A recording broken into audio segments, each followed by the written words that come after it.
그날 저녁 휴대폰이 울렸습니다. 동서, 이게 대체 무슨 일이야? 큰동서 지한 형님의 목소리가 차갑게 떨려왔어요. 어머니가 이달에 돈을 못 받으셨다는데 설마 진짜 끊어버린 거야? 네, 끊었어요. 저는 떨리는 목소리로 대답했습니다.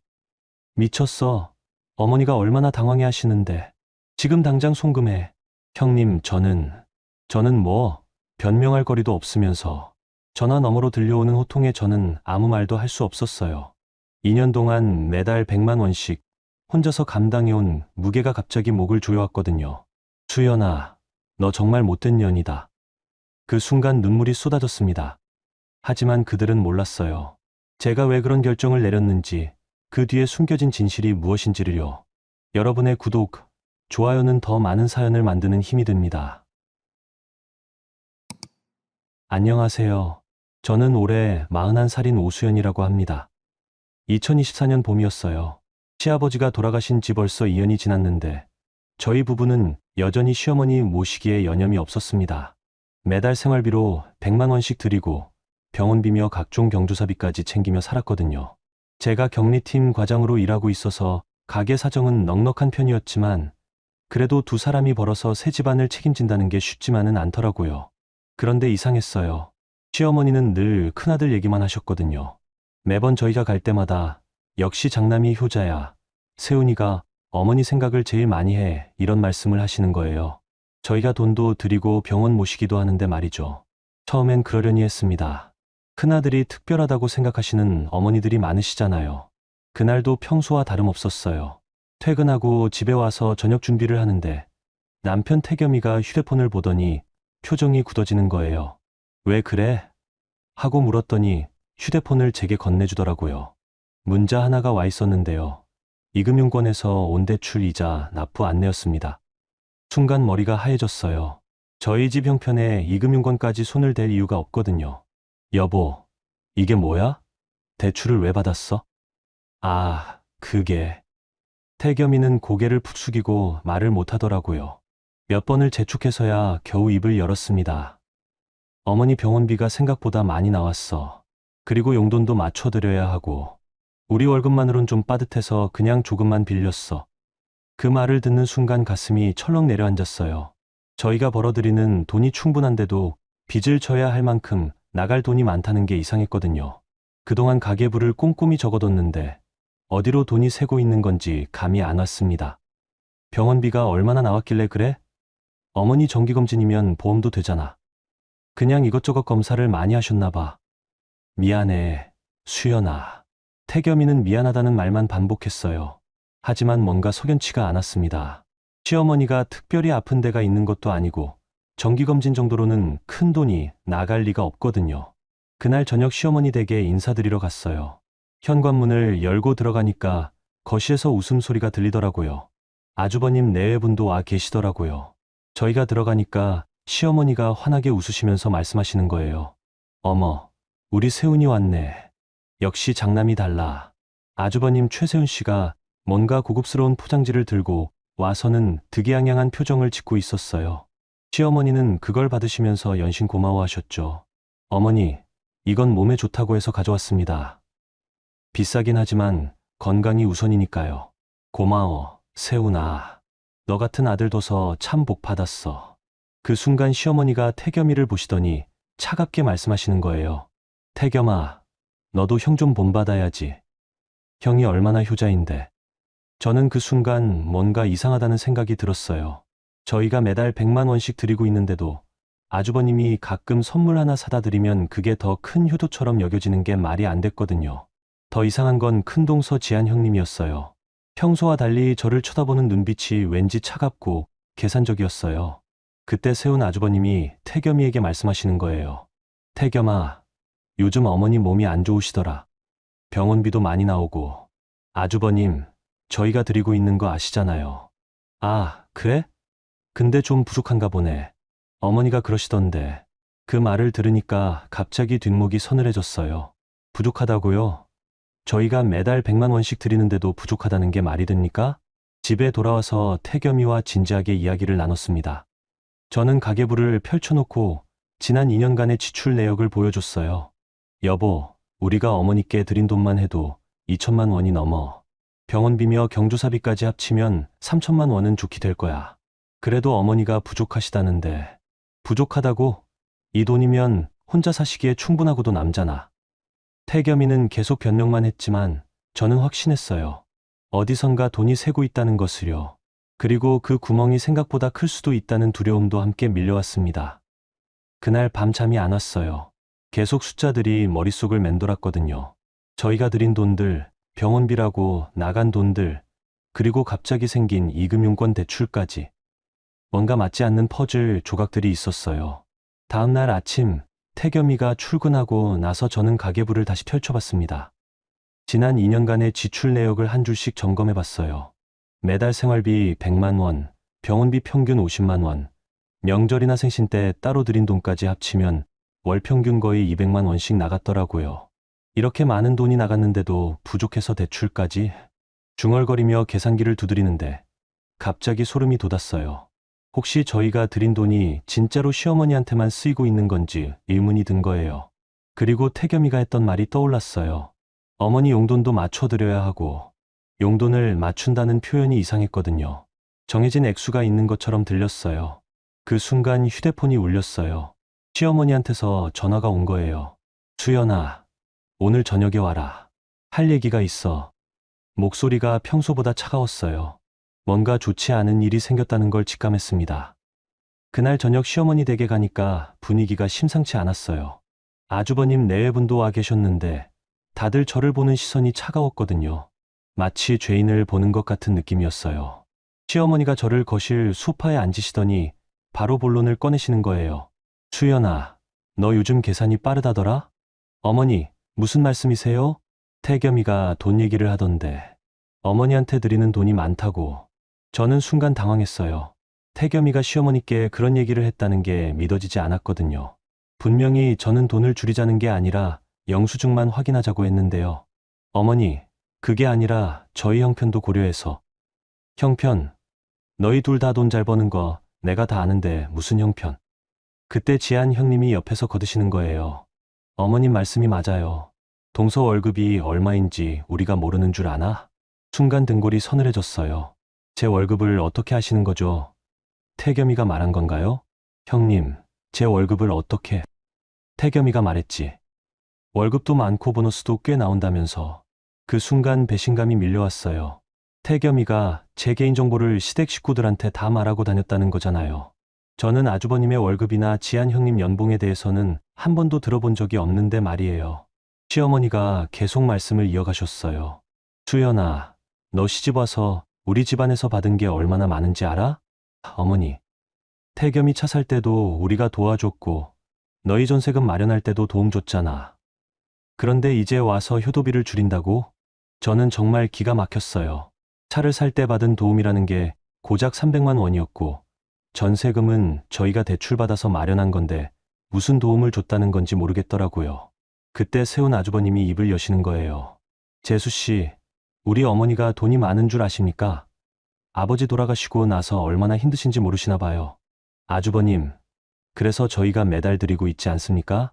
매달, 고작 그 돈 갖고? 그 말에 저는 정말 화가 났어요. 고작이라고요? 월 100만 원이 고작이라고요? 아주버님, 고작이라고 하시는데 아주버님은 얼마나 드리고 계시는데요? 그 순간 거실이 조용해졌어요. 세훈 아주버님과 지한 형님이 서로 눈짓을 하더니 세훈 아주버님이 말씀하시는 거예요. 우리는 다른 방식으로 도움을 드리고 있습니다. 다른 방식이요? 병원 모시고 다니고 이것저것 챙겨드리고. 저는 어이가 없었어요. 병원은 저희도 모시고 다니는데요. 오히려 저희가 더 자주 모시고 다녔거든요. 그럼 아주버님은 돈으로는 얼마나 들이시는 거예요? 수연 씨, 시어머니가 갑자기 소리를 지르시는 거예요. 며느리가 어디서 시댁 돈 관리에 간섭해. 내가 알 일이 아니야. 그 순간 저는 깨달았어요. 뭔가 큰 비밀이 있다는 것을요. 만약 아주버님도 저희만큼 부담하고 계시다면 굳이 숨길 필요가 없잖아요. 집에 돌아와서 태겸이에게 따졌어요. 여보, 내 월급 얘기를 왜 형한테 했어? 그게 형이 물어봐서. 왜 물어보는데? 그리고 우리가 받은 도움이 뭐가 있다고 어머니가 그러셔? 태겸이는 대답을 못했어요. 그냥 미안하다는 말만 반복했죠. 하지만 저는 더 이상 미안하다는 말로 넘어갈 수가 없었어요. 다음 날 저는 결심했어요. 정확한 사실을 파악해 보기로요. 우선 시어머니께 드린 돈이 실제로 어떻게 쓰이고 있는지, 그리고 다른 형제들은 얼마나 부담하고 있는지 알아보기로 했습니다. 점심시간에 태겸이 동창인 민수한테 전화를 걸었어요. 민수는 세무사 사무실에서 일하거든요. 민수야, 혹시 시부모님께 드리는 용돈에 대해 물어볼 게 있어. 응, 뭐? 보통 형제들이 얼마나 부담해? 우리만 매달 100만 원씩 드리는 게 정상인가? 100만 원, 매달. 너희 혼자? 민수의 반응이 심상치 않았어요. 응, 왜? 수연아, 그거 너무 많은 거 아니야? 보통은 형제들이 나눠서 부담하는데. 그럼 다른 집은 어떻게 해? 내가 아는 집들은 형제가 둘이면 한 달 걸러 한 달씩 하거나 아니면 각자 30만 원씩 이런 식으로 해. 그 말을 듣고 저는 확신했어요. 뭔가 잘못됐다는 것을요. 퇴근 후 집으로 돌아오는 길에 또 시어머니한테서 전화가 왔어요. 수연아, 내일 병원 가는데 같이 가자. 네, 어머니. 몇 시에요? 10시에 만나자. 그리고 병원비 준비해와. 저는 그때 깨달았어요. 병원비 영수증을 확인해 볼 기회가 온 거예요. 다음 날 시어머니와 함께 병원에 갔습니다. 내과 정기검진이었는데 특별한 이상은 없으셨어요. 의사 선생님도 건강하시다고 하셨고요. 그런데 수납할 때 깜짝 놀랐어요. 금액이 고작 3만 원이었거든요. 보험 처리가 되니까 본인 부담금이 거의 없었어요. 어머니, 병원비가 이것밖에 안 나와요? 응. 그런데 왜? 아니, 태겸이가 병원비가 많이 나온다고 해서. 그 순간 시어머니 표정이 변하는 걸 봤어요. 뭔가를 숨기려는 듯한 표정이었어요. 그냥 이것저것 검사비가 있잖아. 하지만 저는 분명히 봤어요. 영수증에 찍힌 금액을요. 그리고 그동안 태겸이가 말했던 병원비가 거짓이었다는 것도요. 그날 저녁 집에서 태겸이와 마주 앉았어요. 여보, 오늘 어머니 병원 갔다 왔어. 그래? 어떻게 나왔어?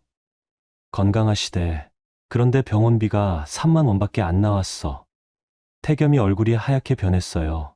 그게 오늘은 간단한 검사라서. 여보, 정직하게 말해. 그동안 병원비라고 한 돈들이 다 어디로 간 거야? 수연아, 우리 집이 망하기 전에 정말 솔직하게 말해줘. 그때서야 태겸이가 고백했어요. 정말 충격적인 이야기를요. 태겸이가 고백한 내용은 제가 상상했던 것보다 훨씬 심각했어요. 수연아, 사실은 형이 어머니께 한 달에 10만 원밖에 안 드려. 뭐라고? 그리고 우리한테 어머니 모든 걸 맡겼어.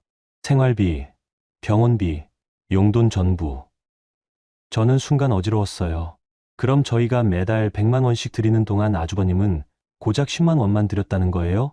그럼 지금까지 우리만 바보처럼. 미안해, 수연아. 형이 장남이니까 체면 때문에 말 못하겠다고 하더라고. 체면이 뭐가 중요해? 우리가 빚까지 져가면서? 태겸이는 계속 미안하다는 말만 반복했어요. 하지만 저에게는 미안하다는 말보다는 왜 진작 말하지 않았냐는 분노가 더 컸죠. 그럼 어머니도 아시는 거야? 어머니는 모르시는 것 같아. 모르신다고? 돈을 받으시는데 어떻게 몰라? 태겸이가 머뭇거리더니 더 충격적인 말을 했어요. 사실 형수가 관리해. 어머니 통장을. 뭐라고? 형수가 어머니 카드도 갖고 있고 용돈도 형수가 줘. 그 순간 모든 퍼즐이 맞춰지는 느낌이었어요. 지한 형님이 시어머니 재정을 관리하고 있었다는 거예요. 그럼 저희가 드린 돈도 다 지한 형님이 관리하고 있다는 얘기잖아요. 그럼 우리가 드린 돈이 어머니께 제대로 전해지지도 않을 수 있다는 거야? 그건 아닐 거야. 형수가 그럴 리는. 여보, 지금 상황을 봐. 뭔가 이상하다고 생각 안 해? 그날 밤 저는 잠을 못 이뤘어요. 머릿속에서 계속 계산이 돌아갔거든요. 저희가 2년 동안 들인 돈이 3천만 원 가까이 되는데 그 돈이 실제로 시어머니를 위해 쓰였는지 의문스러웠어요. 다음 날 회사에서 점심시간에 인터넷을 검색해봤어요.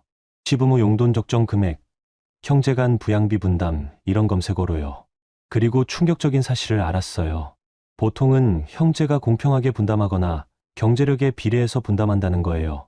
한 집에서만 전담하는 경우는 거의 없다더라고요. 그날 저녁 태겸이에게 말했어요. 여보, 내일 어머니께 가서 형수와 정확한 얘기를 해보자. 수연아, 그냥 넘어가면 안 될까? 안 돼. 우리 집이 망하고 있어. 이금융권 대출까지 받았으면 이미 심각한 상황이야. 태겸이는 난색을 표했지만 저는 더 이상 참을 수가 없었어요. 다음 날 저녁 시어머니 댁에 갔어요. 마침 아주버님 내외분도 와 계시더라고요. 저는 용기를 내서 말을 꺼냈어요. 어머니, 앞으로 생활비를 형제간에 공평하게 분담했으면 좋겠어요. 뭐라고? 저희만 전담하기에는 부담이 커서요. 아주버님도 같이 나눠서 하시면 좋을 것 같아요. 그 순간 거실이 얼음장같이 변했어요. 세운 아주버님이 화를 내며 일어서시는 거예요. 재수 씨, 지금 뭔 소리를 하는 거요? 아주버님, 공평하게 하자는 얘기예요. 저희만 매달 100만 원씩 드릴 이유는 없잖아요. 100만 원? 당신들이 매달 100만 원씩 드린다고? 세운 아주버님이 놀라는 표정을 지으시는 거예요. 마치 처음 듣는 얘기인 것처럼요. 아주버님, 모르셨어요? 저희가 2년째 매달 생활비로 100만 원씩 드리고 있는데요. 그때 지한 형님이 당황하면서 말하시는 거예요. 그게 그렇게 많이 드렸나? 형님도 모르셨어요? 어머니 카드 관리하신다며? 그 순간 시어머니가 갑자기 소리를 지르시는 거예요. 그만해. 다 그만해. 어머니, 왜 그러세요? 수연아, 너 지금 우리 집안을 뒤집어 엎으려고 하는 거야? 어머니, 저는 그냥 공평하게 하자는. 공평, 막내가 어머니 모시는 게 당연한 거 아니야? 저는 정말 어이가 없었어요. 막내가 모시는 게 당연하다고요. 그럼 큰아들은 뭐예요? 어머니, 왜 막내만 모셔야 하는 건가요? 아들은 다 똑같은 아들인데. 수연 씨, 세운 아주버님이 저를 향해 소리를 지르시는 거예요. 지금 우리 어머니께 대드는 거요? 당신이 이 집 며느리 맞습니까? 아주버님, 저는 대들고 있는 게 아니라 상식적인 얘기를 하고 있어요. 그때 지한 형님이 옆에서 한마디 하시는 거예요. 수연아, 너 요즘 뭔가 이상해. 예전에는 그런 말 안 했는데. 형님, 예전에는 몰랐어요. 이렇게 불공평한 줄. 불공평. 우리가 어머님을 얼마나 정성스럽게 모시는지 알아? 정성스럽게요? 아주버님 댁은 한 달에 10만 원만 드리잖아요. 그 말이 나오자 거실이 다시 조용해졌어요. 지한 형님 얼굴이 하얗게 변했거든요. 너 그걸 어떻게 알아? 태겸이한테 들었어요.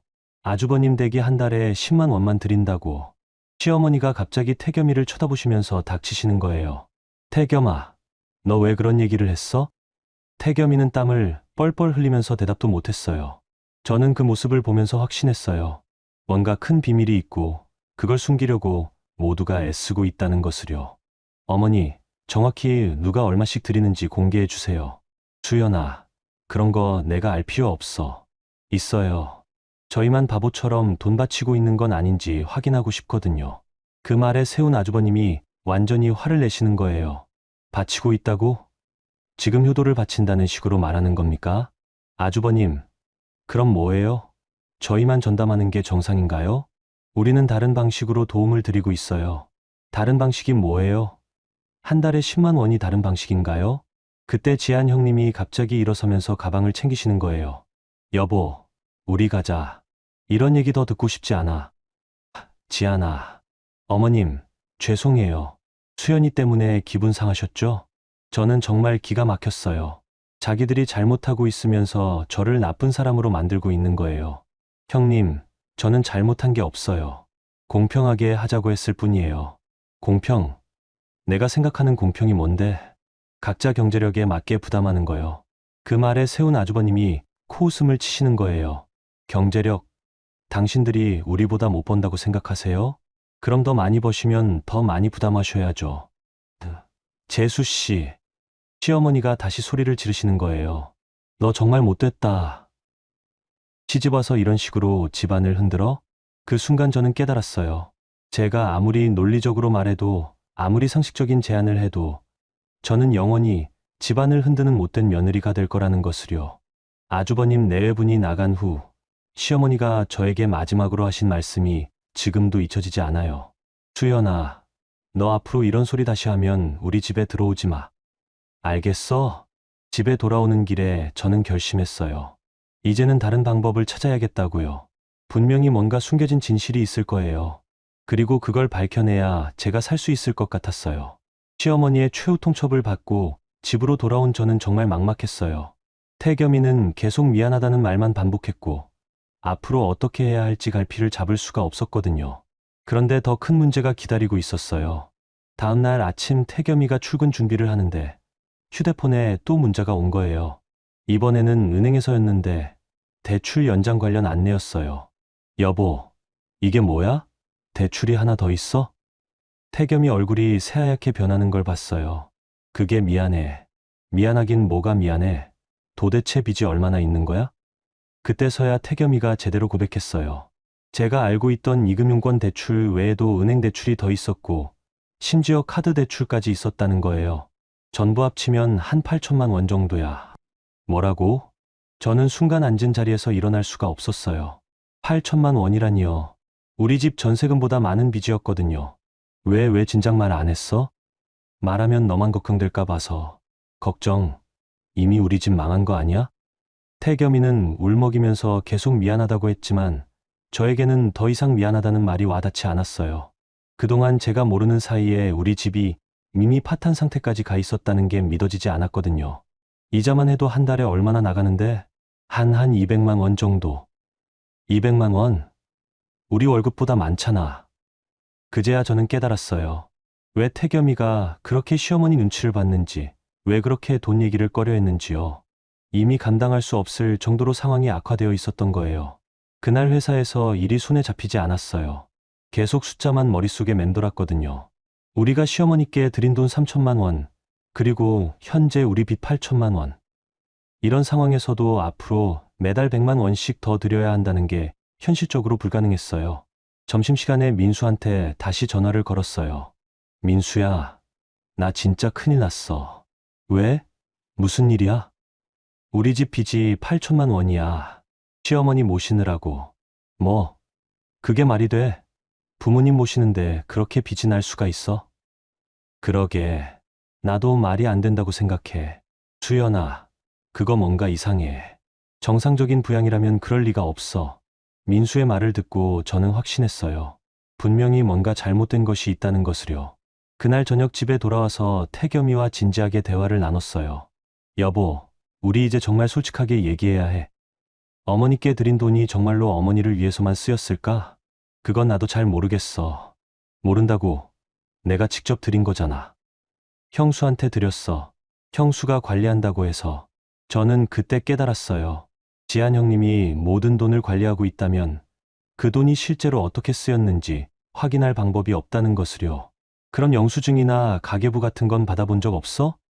없어. 가족인데 그런 걸 달라고 할 수는 없었지. 가족이라고 우리가 망하고 있는데도. 그날 밤 저는 결심했어요. 더 이상 이렇게 당할 수는 없다고요. 반드시 진실을 밝혀내겠다고 다짐했어요. 다음 날부터 저는 본격적으로 조사를 시작했어요. 우선 시어머니 댁 근처에서 태겸이 동창 중에 부동산 일하는 친구가 있어서 연락을 해봤어요.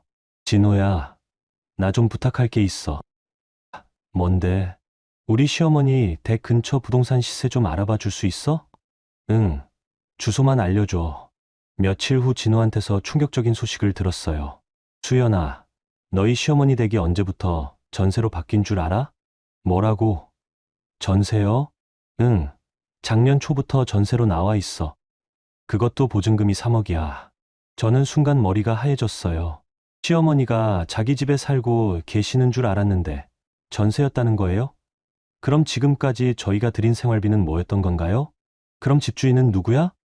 그건 좀 이상해. 최세훈이라는 사람이야. 뭐, 아주버님 이름이었어요. 시어머니 댁의 집주인이 아주버님이라는 거였어요. 그날 저녁 태겸이에게 물어봤어요. 여보, 어머니 댁이 형 이름으로 되어 있는 거 알고 있었어? 그럼. 형이 물려받았지. 물려받았는데 왜 전세로 내놨어? 태겸이가 당황하는 걸 보니까 뭔가 더 큰 비밀이 있다는 걸 직감했어요. 여보, 정말 솔직하게 말해줘. 어머니가 전세 보증금 받으신 거야? 아니, 그게 뭐야? 형이 받았어. 그 순간 모든 게 명확해졌어요. 아주버님이 시어머니 댁을 전세로 내놓고 보증금 3억을 받은 거였어요. 그리고 시어머니는 그 집에서 세입자로 살고 계시는 거였고요. 그럼 어머니는 전세금을 못 받으신 거야? 응, 형이 사업자금으로 쓴다고 했어. 사업자금, 어머니 동의는 받았어? 태겸이는 대답을 못했어요. 제 표정을 보니까 답할 수 없었던 거예요. 저는 그제야 전체 그림이 보였어요. 아주버님이 시어머니 집을 담보로 돈을 빼돌리고 시어머니 생활비는 저희가 전담하도록 만든 거였어요. 그리고 지한 형님은 그 돈을 관리하면서 중간에서 빼돌리고 있었을 가능성도 있었고요. 여보, 우리 완전히 당한 거야. 수연아, 아주버님이 어머니 재산을 빼돌리고 우리한테는 생활비를 전담하라고 했잖아. 그게 사기가 아니면 뭐야? 태겸이는 그제야 사실을 깨닫는 것 같았어요. 하지만 여전히 어떻게 해야 할지 모르겠다는 표정이었죠. 그럼 이제 어떻게 해? 당연히 따져야지. 어머니께도 이 사실을 알려드려야 하고, 하지만 그게 쉽지 않다는 것도 알고 있었어요. 시어머니는 이미 저를 집안을 흔드는 며느리로 낙인 찍어 놓으셨거든요. 그날 밤 잠이 오지 않았어요. 계속 생각이 맴돌았거든요. 저희가 지금까지 당한 것들, 그리고 앞으로 어떻게 살아야 할지에 대한 걱정들이요. 다음 날 아침 또 충격적인 일이 벌어졌어요. 시어머니한테서 전화가 온 거예요. 수연아, 너 어제 우리 집 근처에서 뭐 했어? 어머니, 무슨 말씀이세요? 누가 봤다는데 부동산 사무소에 들어가는 거. 저는 순간 등골이 서늘해졌어요. 누군가 저를 감시하고 있었다는 거였어요. 어머니, 저는 수연아, 너 정말 못된 년이다. 우리 집 재산 조사한 거야? 어머니, 그게 아니라 당장 집에 와. 할 말이 있어. 전화가 끊어진 후 저는 벌벌 떨었어요. 뭔가 큰일이 날 것 같았거든요. 하지만 이미 시작된 일이었어요. 더 이상 물러날 곳도 없었고요. 여러분, 수연 씨의 이야기 들어보니 어떠세요? 정말 마음이 답답하시죠? 결혼해서 시댁을 정성껏 모시려고 했던 며느리가 이런 배신을 당하다니요. 지금까지는 수연 씨가 점점 진실을 알아가는 과정이었는데 앞으로는 더욱 치열한 반격이 펼쳐질 것 같습니다. 그럼 여러분, 다음 이야기도 계속 들어봐 주세요. 시어머니 댁으로 가는 길에 저는 마음을 단단히 먹었어요. 더 이상 당하고만 있을 수는 없다는 생각이었거든요. 하지만 막상 현관문을 열고 들어가니까 분위기가 심상치 않았어요. 거실에는 시어머니뿐만 아니라 아주버님 내외분까지 와 있었어요. 세 사람이 저를 보는 눈빛이 차가웠죠. 마치 범죄자를 대하는 것 같았어요. 앉아. 시어머니의 목소리가 얼음장 같았어요. 저는 소파에 앉으면서 마음의 준비를 했어요. 수연아, 너 우리 집 재산 조사했지? 어머니. 대답해. 부동산 사무소에서 뭐 했어? 저는 거짓말할 수 없었어요.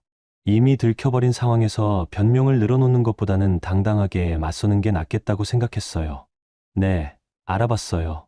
이 못된 년이. 시어머니가 갑자기 소리를 지르시는 거예요. 시집와서 시댁 재산 조사를 하다니. 내가 뭐가 되겠다고? 어머니, 저는 궁금했어요. 저희가 드린 돈이 정말로 어머니를 위해 쓰이고 있는지. 그때 세운 아주버님이 끼어드시는 거예요. 재수 씨, 지금 뭔 소리를 하는 거요? 우리가 어머니 돈을 빼돌린다는 겁니까? 아주버님, 저는 그런 말 한 적 없어요. 그럼 뭐 때문에 조사를 했어요? 저는 용기를 내서 알아낸 사실을 말했어요. 아주버님, 어머니 댁이 아주버님 이름으로 되어 있고 전세로 나와 있다는 걸 알았어요. 그 순간 거실이 조용해졌어요. 세운 아주버님과 지한 형님이 서로 눈짓을 하는 걸 봤어요. 그게 어떻다는 거요? 전세 보증금 3억은 어디로 간 거예요? 재수 씨. 시어머니가 다시 소리를 지르시는 거예요. 내가 그런 걸 왜 알려고 해? 그게 내 상관할 일이야? 저희가 어머니 생활비를 전담하고 있으니까 상관 있죠. 그때 지한 형님이 말하시는 거예요. 수연아, 너 정말 이기적이다. 돈 얘기만 하네. 형님, 이기적이라고요? 저희가 빚까지 져가면서 드리고 있는데 빚, 너희가 빚을 진 게 우리 잘못이야? 저는 정말 어이가 없었어요. 시어머니 모시느라고 진 빚인데 그게 저희 잘못이라고 하시는 거예요? 형님, 저희가 왜 빚을 졌는지 정말 모르세요? 그야 너희 형편 관리를 못해서 그런 거지. 그 말에 저는 더 이상 참을 수가 없었어요. 형님께서는 한 달에 10만 원만 드리면서 무슨 자격으로 그런 말씀하세요? 10만 원. 우리가 언제 10만 원만 드렸다고 했어? 태겸이한테 들었어요. 그때 세운 아주버님이 갑자기 화를 내시는 거예요. 태겸이 그 자식이 거짓말을 했구나. 아주버님, 거짓말요? 우리도 매달 100만 원씩 드리고 있어요. 저는 순간 당황했어요. 태겸이가 거짓말을 했다는 건가요? 그럼 어머니는 한 달에 200만 원씩 받으신다는 얘기예요? 당연하죠. 우리 둘 다 100만 원씩 드리니까. 그 순간 시어머니가 당황하시는 모습을 봤어요. 뭔가 말이 안 맞다는 표정이었어요. 그럼 어머니, 정말로 한 달에 200만 원씩 받으셨어요? 그럼. 하지만 시어머니의 목소리가 확신에 차 있지 않았어요. 저는 그때 깨달았어요. 뭔가 중간에서 조작되고 있다는 것을요. 어머니, 통장 좀 보여주세요. 뭐, 어머니 통장에 정말로 매달 200만 원씩 들어오는지 확인하고 싶어요. 그때 지한 형님이 펄쩍 뛰시는 거예요. 야, 내가 무슨 자격으로 어머님 통장을 보겠다는 거야? 형님이 그렇게 반대하시는 이유가 뭐예요? 정말로 200만 원씩 드리고 계시다면 보여주시면 되잖아요. 수연아, 너 정말 못됐다. 시어머니도 화를 내셨어요. 통장을 보자고. 내가 뭐가 되겠다고? 하지만 저는 포기할 수 없었어요. 이미 여기까지 온 이상 끝까지 가야겠다고 생각했거든요. 어머니, 저희가 지금까지 3천만 원 가까이 드렸는데 그 돈이 제대로 쓰였는지 알 권리는 있지 않나요? 권리? 며느리가 시어머니한테 권리를 주장해? 그때 세운 아주버님이 일어서시면서 저를 향해 손가락질을 하시는 거예요. 재수 씨, 지금 우리를 도둑으로 모는 겁니까? 아주버님, 저는 그런 말 안 했어요. 그럼 뭐요? 통장을 보여달라는 게 뭔 뜻이에요? 저는 용기를 내서 제대로 말했어요. 아주버님, 정말 궁금해요. 아주버님은 정말 매달 100만 원씩 어머니께 드리세요? 아니면 지한 형님한테 드리세요? 그 질문에 세운 아주버님의 얼굴이 새하얗게 변했어요. 그게 뭐 어떻다는 거요? 누구한테 드리시는 거예요? 지한이가 관리하니까 지한이한테 주지. 그럼 지한 형님이 그 돈을 어머니께 드리시는 거예요? 지한 형님이 대답하셨어요. 당연하지. 내가 어머님 용돈 관리한다고 했잖아. 그럼 매달 200만 원씩 어머니께 드리세요? 그럼. 하지만 지한 형님의 대답이 확신에 차 있지 않았어요. 저는 그때 확신했어요. 뭔가 숨기고 있다는 것을요. 형님, 그럼 어머니 앞에서 약속하세요.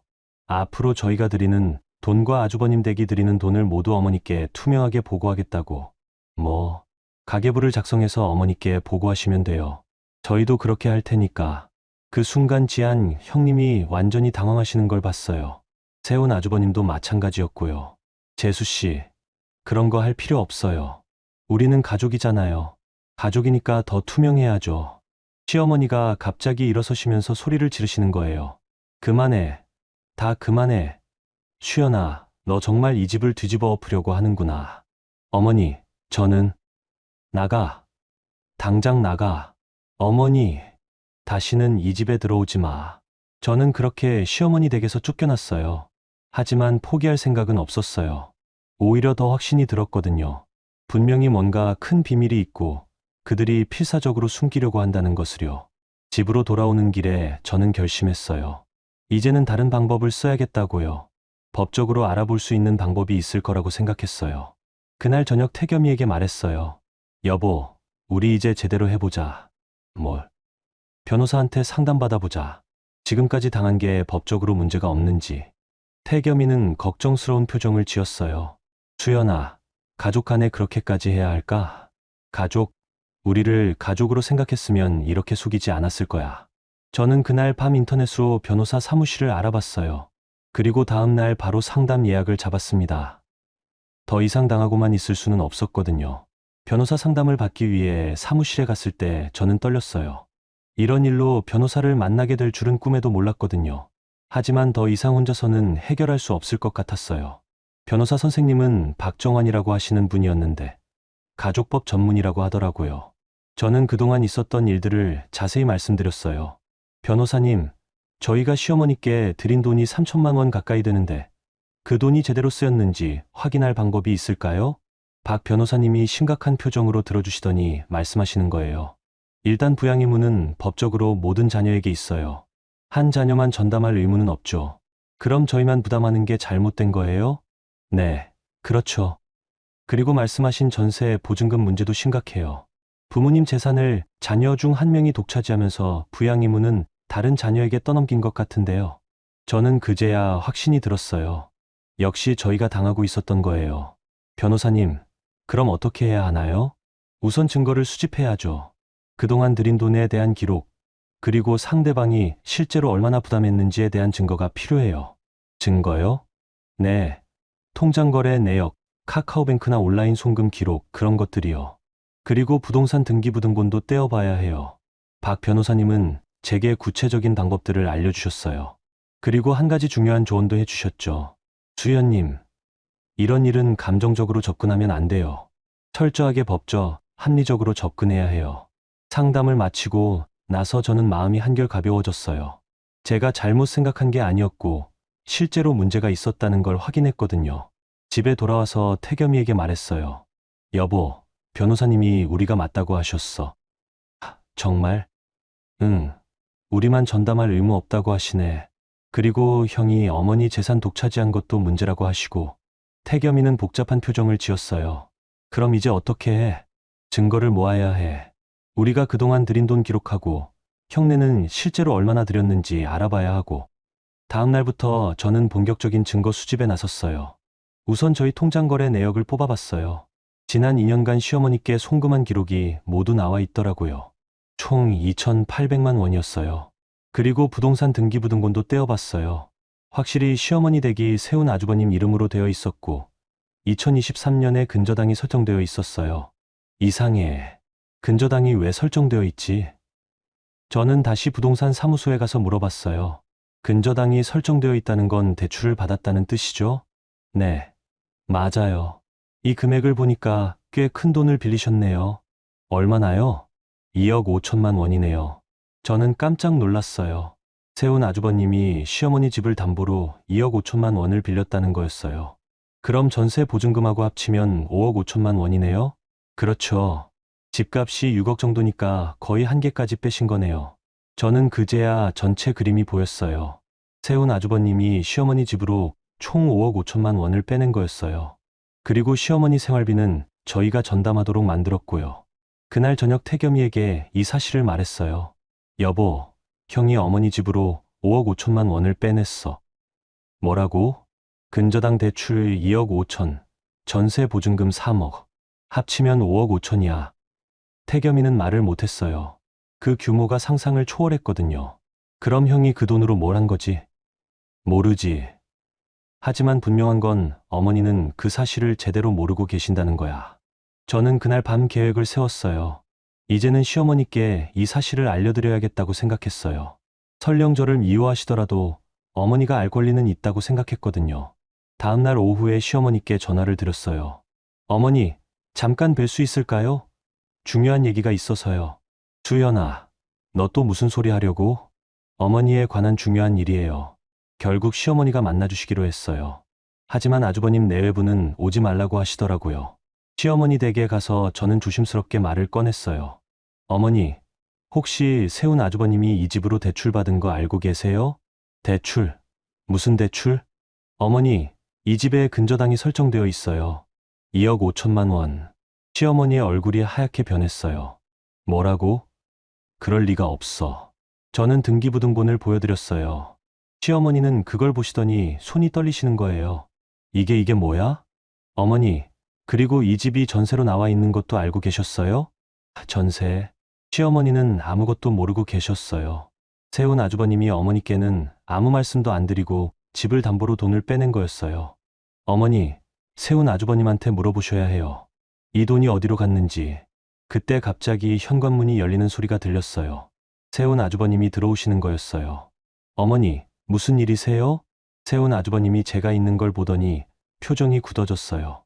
재수 씨가 왜 여기 있어요? 시어머니가 떨리는 목소리로 말씀하시는 거예요. 세훈아, 이게 뭐야? 우리 집에 대출이 왜 있어? 세훈 아주버님의 얼굴이 창백해졌어요. 어머니, 그게 뭐야? 2억 5천만 원이 어디로 간 거야? 사업자금으로. 사업자금? 내 동의도 없이.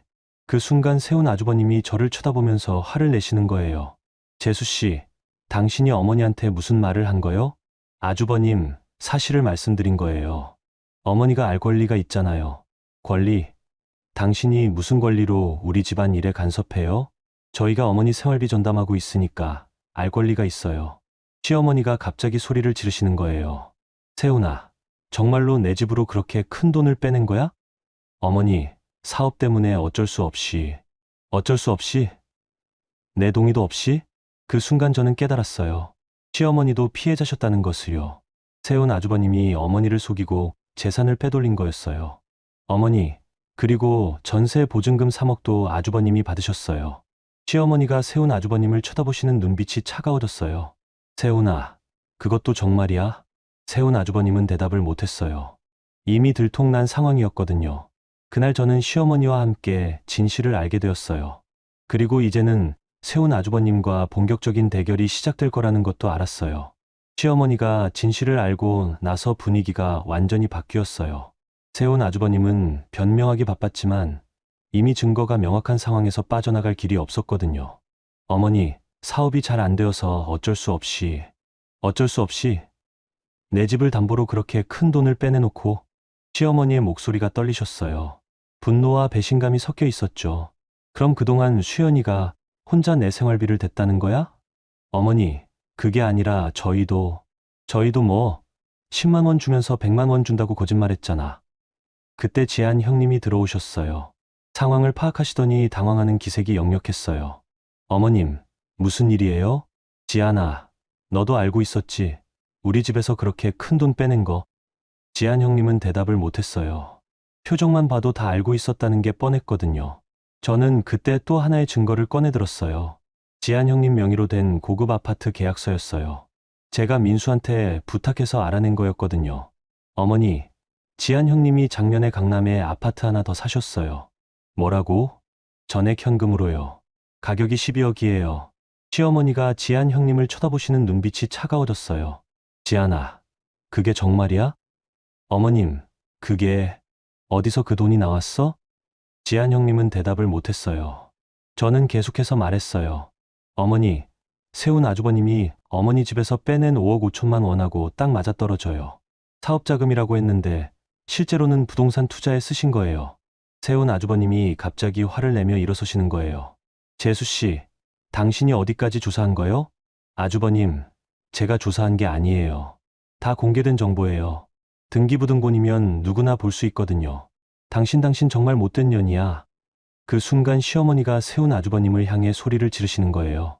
세훈아, 내가 수연이보다 못된 거 아냐? 어머니를 속이고 재산을 빼돌렸잖아. 어머니. 그리고 그 돈으로 너희 집 샀으면서 내 생활비는 수연이한테만 떠맡겼잖아. 시어머니는 정말 화가 나셨나 봐요. 목소리가 점점 커지셨거든요. 수연아, 미안하다. 내가 몰랐어. 내가 혼자 그렇게 고생했는 줄 몰랐어. 저는 그 말을 들으니까 정말 감동이었어요. 그동안 오해받고 혼자 싸워왔는데 드디어 이해해 주시는 분이 생긴 거예요. 어머니, 괜찮아요. 이제 다 밝혀졌으니까요. 그때 지한 형님이 어떻게든 상황을 모면하려고 하시는 거예요. 어머님, 수연이 말만 믿으시면 안 돼요. 확실한 증거도 없으면서. 확실한 증거 없다고요? 저는 가방에서 서류들을 꺼냈어요. 부동산 등기부등본, 아파트 매매계약서, 대출 서류까지요. 이게 다 가짜예요? 지한 형님은 할 말이 없었어요. 모든 증거가 명확했거든요. 시어머니가 세훈 아주버님에게 마지막으로 물으시는 거예요. 세훈아, 정말 솔직하게 말해봐. 그동안 어머니께 얼마나 드렸어? 세훈 아주버님은 한참 뜸을 들이시더니 겨우 말했어요. 한 달에 30만 원. 30만 원? 10만 원이 아니라 가끔 더 드릴 때도 있었어요. 저는 그제야 모든 게 명확해졌어요. 세훈 아주버님은 한 달에 고작 30만 원 정도만 드리면서 저희가 100만 원씩 드리는 것은 당연하게 여겼던 거예요. 아주버님, 그럼 저희가 100만 원 드리는 동안 아주버님은 30만 원만 드리신 거예요? 재수 씨, 우리는 다른 방식으로. 다른 방식이 뭐예요? 어머니 재산 빼돌리는 게 다른 방식인가요? 세훈 아주버님은 더 이상 변명할 수 없었어요. 모든 게 드러났거든요. 시어머니가 지한 형님에게 물으시는 거예요. 지한아, 그럼 내가 관리한다고 했던 내 돈은? 어머님, 그건 수연이가 보낸 돈 중에 얼마나 나한테 줬어? 지한 형님은 대답을 못했어요. 저는 그때 또 다른 증거를 제시했어요. 어머니, 지난 6개월간 어머니 통장 거래 내역을 보니까 매달 50만 원씩만 들어와 있어요. 50만 원? 수연이가 100만 원씩 줬는데. 네, 나머지 50만 원은 어디로 간 건지 모르겠어요. 시어머니가 지한 형님을 쳐다보시는 눈빛이 차가워졌어요. 지한아, 나머지 돈은 어디로 간 거야? 어머님, 그게 병원비랑 이것저것 경비로. 병원비? 내가 병원을 얼마나 갔다고 50만 원씩 써? 지한 형님은 더 이상 변명할 수 없었어요. 모든 게 들통났거든요. 그때 태겸이가 들어왔어요. 저는 태겸이에게 상황을 설명해줬고 태겸이도 깜짝 놀라는 거예요. 형, 정말 그렇게 하신 거예요? 태겸아. 형, 저희가 빚까지 져가면서 어머니 모시고 있었는데 형은 어머니 재산으로 집까지 사신 거예요? 세훈 아주버님은 고개를 숙이고 대답을 못했어요. 시어머니가 결정적인 말씀을 하시는 거예요. 세훈아, 지안아, 내일까지 돈 계산해서 가져와. 어머니, 무슨 돈을? 수연이가 그동안 혼자 낸 돈 절반. 그리고 내 집에서 빼간 돈 이자까지 쳐서. 아니면 내가 경찰서에 신고한다. 그 말에 세훈 아주버님과 지한 형님의 얼굴이 새하얗게 변했어요. 어머니, 가족끼리 그렇게까지. 가족이 이런 식으로 어머니를 속여?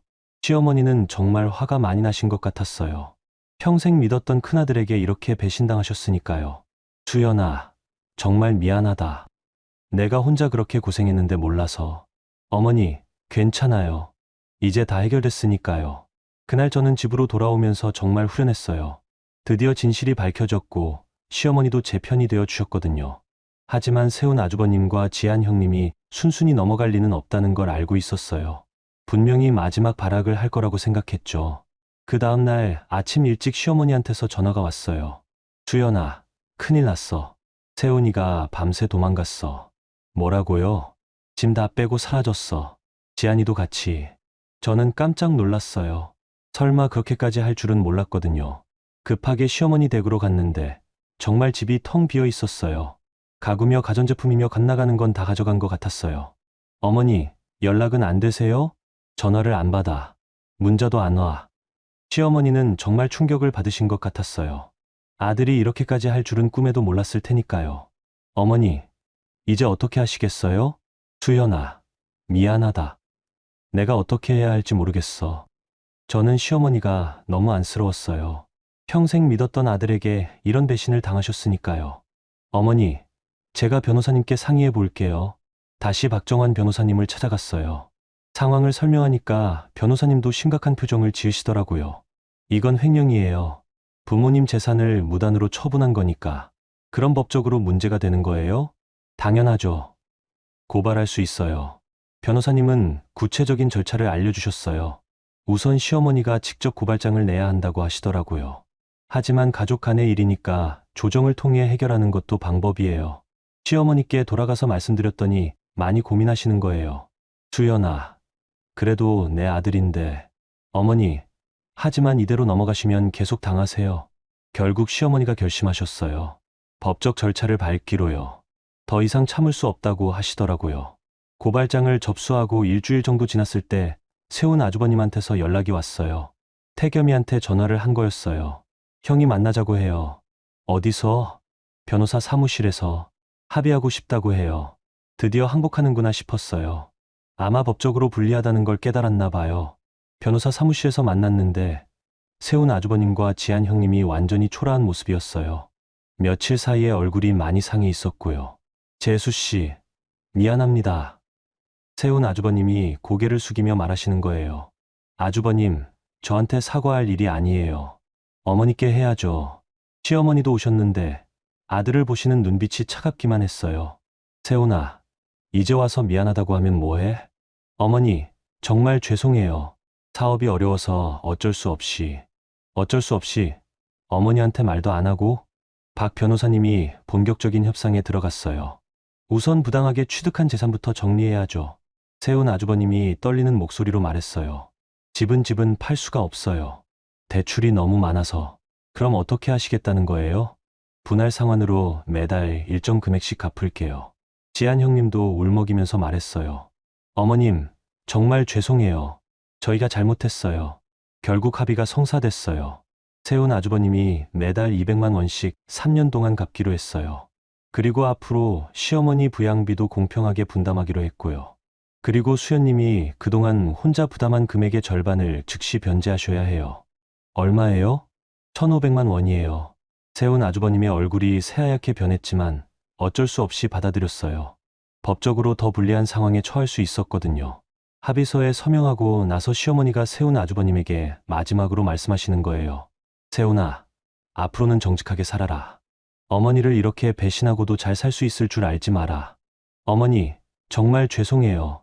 세훈 아주버님은 그렇게 고개를 숙이고 나가셨어요. 지한 형님도 마찬가지였고요. 일주일 후 약속한 대로 1,500만 원이 저희 통장에 들어왔어요. 그 돈으로 저희는 모든 빚을 정리할 수 있었어요. 그리고 시어머니는 저희 집 근처로 이사를 오셨어요.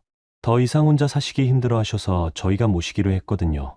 수연아, 그동안 정말 고생 많이 했다. 어머니, 이제 다 지나간 일이에요. 내가 너를 오해했어. 정말 미안해. 시어머니는 이제 완전히 달라지셨어요. 제가 하는 모든 일을 고마워하시고 저를 친딸처럼 대해주세요. 그리고 세훈 아주버님은 약속대로 매달 200만 원씩 보내고 있어요. 처음에는 며칠씩 늦기도 했지만 법적 제재를 받을 수 있다는 걸 알고 나서는 정확히 보내고 있어요.